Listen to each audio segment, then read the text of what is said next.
किसान शंखेश्वर नाथ अपने घर पर आराम से रहता था।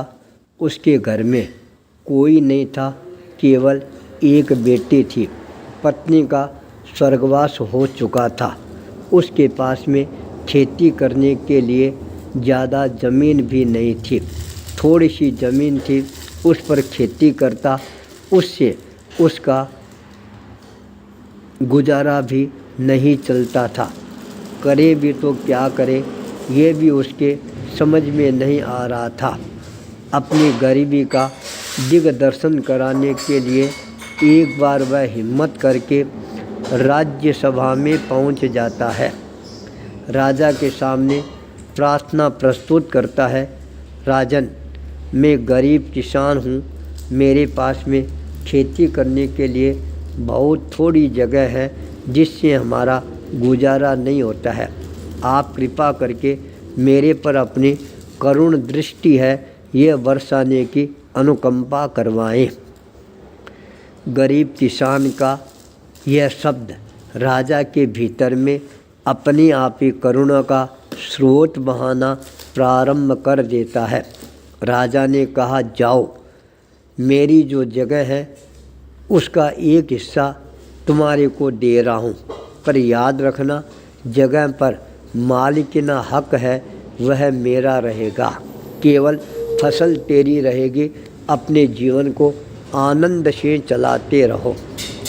किसान खुश हो जाता है, घर पर आता है, अपनी बेटी ज्योति के सामने सारी बात प्रस्तुत करता है।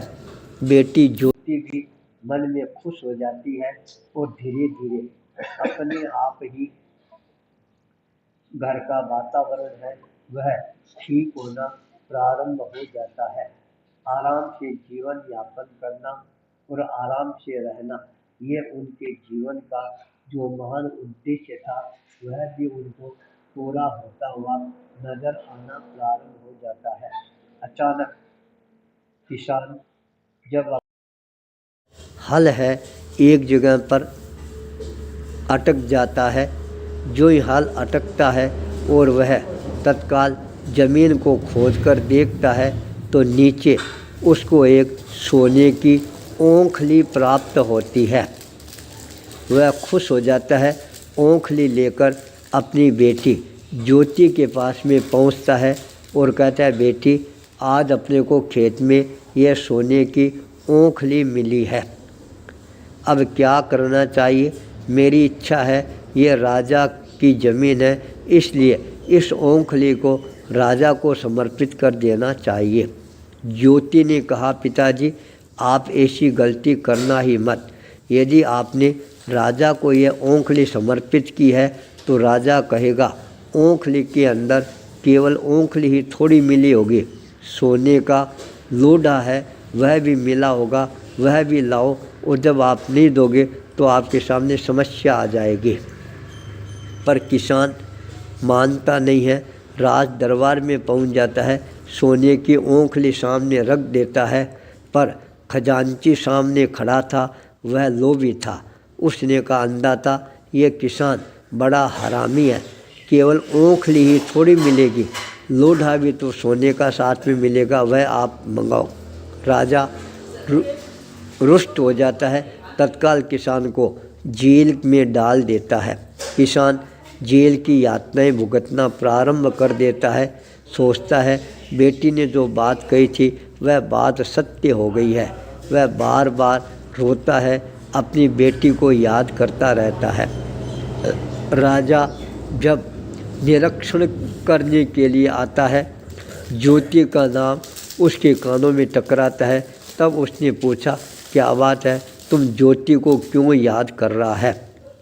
तब किसान ने कहा, अंदाता, ज्योति की मैं बात मान लेता तो आज मेरे को जेल के शिकंजे में नहीं रहना पड़ता। राजा को बड़ा आश्चर्य हुआ। पूछा, क्या कहा था ज्योति ने? तब उसने कहा, मेरे को उसने मनाही की थी, आप ये सोने की ओंखली है, राजा को हरगिज ले जाकर मत दे।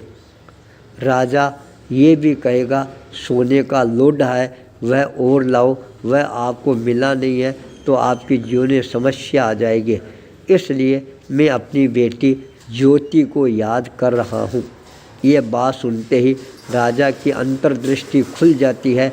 खजांची के लोभी प्रवृत्ति पर उसका ध्यान अटक जाता है। तत्काल किसान को जेल से रिहा कर दिया जाता है।